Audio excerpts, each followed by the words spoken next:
विशेष पहिला एकदमै प्रब्लममा पढ्दै गर्दाखेरि चाहिँ आफूले चाहिँ जसरी मलाई एकदमै तँ मरिसकेको तँ छोरी मलाई चाहिँदैन भनेर यसरी गोदेर पनि झन्डै मारेको थियो अनि घिसाएर घरबाट बाहिर निकालिदिएको। अनि प्रब्लममा धन्यवाद दिन चाहन्छु। त्यो समयमा एकदमै मन दुखेको थियो, अब आफूले यस्तो गर्यो भनेर। तर मलाई यसरी गर्व लाग्छ कि मैले प्रभुलाई विश्वास गर्दाखेरि अलिकति प्रभुको लागि मैले दुःख सहन सकेछु भने धेरै खुसी लाग्छ। अनि मैले विशेष आप्पाको लागि धेरै प्रार्थना गर्दाखेरि मलाई प्रभुले दर्शनमा दिनुभएको थियो।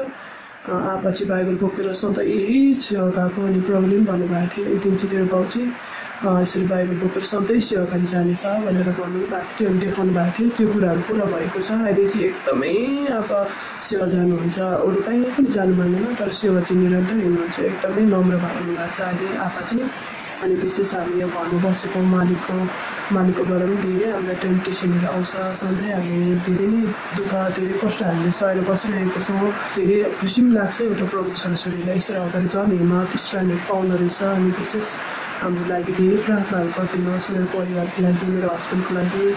एकदमै गाह्रो नै भइरहेको छ हामीलाई यहाँ बस्नु, तर परमेश्वरको महिमा देखेको होस्। उनीहरूले पनि हामीलाई जति उनीहरूले नराम्रो गरे तापनि तर हाम्रो जीवनबाट चाहिँ परमेश्वरको महिमाले नै उनीहरूले देख्न सकेको होस् भनेर भन्न चाहन्छु। सबैजनालाई जय मसीह।